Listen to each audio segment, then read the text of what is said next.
अजीज की मालिश किया करते थे। आपको ये बारे में प्रोफेशनल मालिशी उस तरह नहीं मिलेंगे जिस तरह वो मालिश किया करते थे। कि कोई शर्म होती है, कोई हया होती है, लेकिन तुम्हें क्या पता कि वो क्या होती है। जो लोग जो है सियासत के लिए बाप बदल रहे हैं उनकी क्या क्वालिटी होगी। इलेक्शन हर दफा हारा, आप रेहाना डार साहिबा से जो है आप हारे, जो है बाजवा को बाप बना लेते थे, लेकिन आज जो है उस इंस्टीट्यूशन को दफा करने का उसका तैयार नहीं है। के बाद आप डिफेंस मिनिस्टर बने और जो आपकी यहाँ पे तकरीरें थी आम फौज के खिलाफ, आपको डिफेंस मिनिस्टर बनने का भी हक नहीं है, आप हारे हुए। मैं समझाना और समझाना चाहता सर यकीन करें कि उस डिफेंस मिनिस्टर को ना डिफेंस मिनिस्टर बनने का हक है, ना उनको खवातीन के बारे में बात करने का कोई हक है। कुरान उठा के इन्होंने यहाँ पे बातें झूठ बोले हुए हैं।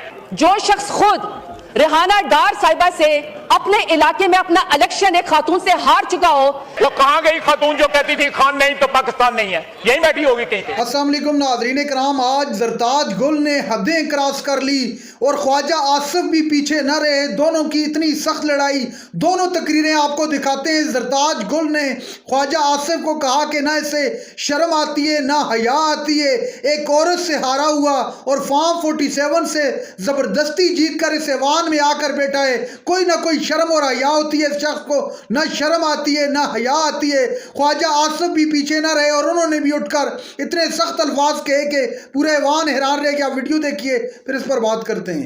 दूसरा सर, जितने ऑपरेशन करते हुए हमारी आर्म फोर्सेस के लोग वहां पे शहीद हुए सर, उनकी शहादत का रुतबा तो बहुत बड़ा है, लेकिन जारी बात है सर, जितना पूरे पाकिस्तान का दिल दुखा हुआ है उतना सर हमारा भी दिल दुखा है हमारी आर्म फोर्सेस के ऊपर सर, जो शहादती हुई हैं। क्योंकि बलूचिस्तान एक बर्निंग इशू है, लॉ एंड ऑर्डर की सिचुएशन वहां पे बहुत खराब है।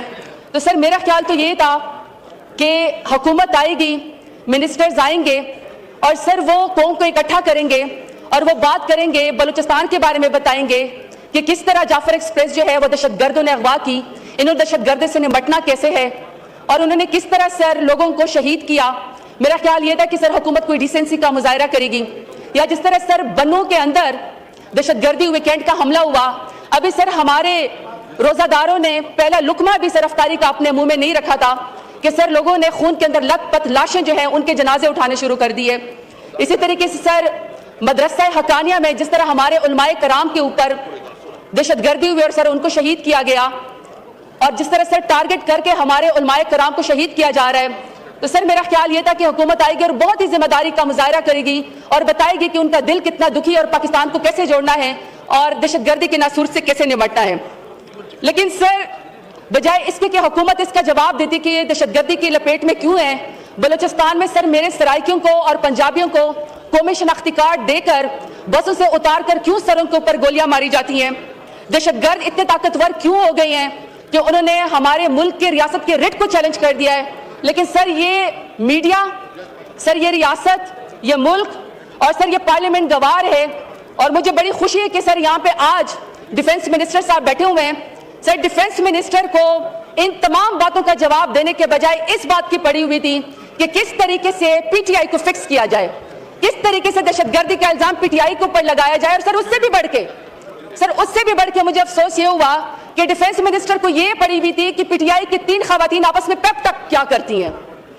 और सर जो शख्स खुद रेहाना डार साहिबा से अपने इलाके में अपना इलेक्शन एक खातून से हार चुका हो, सर यकीन करें कि उस डिफेंस मिनिस्टर को ना डिफेंस मिनिस्टर बनने का हक है, ना उनको खवातीन के बारे में बात करने का कोई हक है। सुनेंगे। दूसरा, स्पीकर साहब, इंसान बहुत खूबसूरत कोट्स बताता है, कोई अच्छी ज़रबुल मिसल देता है और सर उसकी वजह से तारीख में उसका नाम रखा जाता है। लेकिन सर डिफेंस मिनिस्टर ने कुछ सालों से एक फिक्रा रटा हुआ है और कल भी सर उन्होंने दहशतगर्दी के बजाय पीटीआई को फिक्स करते हुए सारा इल्जाम उन्होंने पीटीआई के ऊपर लगाया। और सर इन्होंने कल अपना खूबसूरत मुहावरा या फिक्रा जो ये समझते हैं कि इनकी शान में बड़ी इज्जत में इजाफा होता है, सर इन्होंने कहा कि जी कोई शर्म होती है, कोई हया होती है। शायद ये समझते हैं कि इनको सवाब मिलता है सर ये बात करके।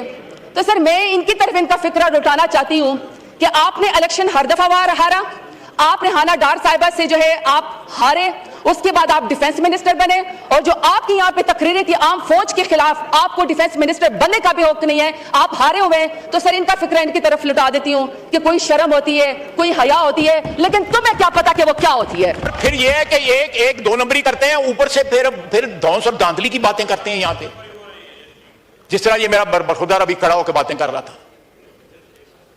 इसी हाल में आप भी मौजूद थे جب جنرل مشرف حکمران تھا.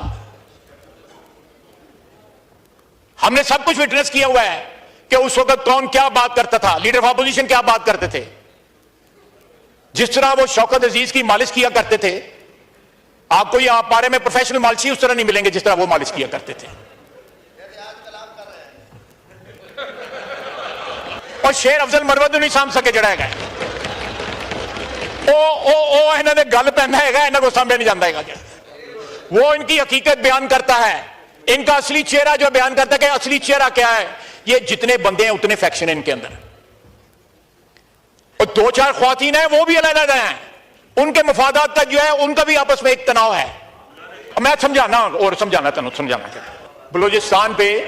بلوچستان پہ جو انہوں نے 3-4 دن جو ہے راگ الاپا ہے کہ یہ تو یہ دیکھیں جناب اسپیکر, میں آفیسر کے جنازے لے گیا, 28 دن اس کی شادی کو ہوئے تھے, اور اس کی والدہ بار بار کہتی تھی کہ مجھے وہ کہتا تھا کہ ماں میرے لیے دعا کرنا, میں شہید ہو جاؤں.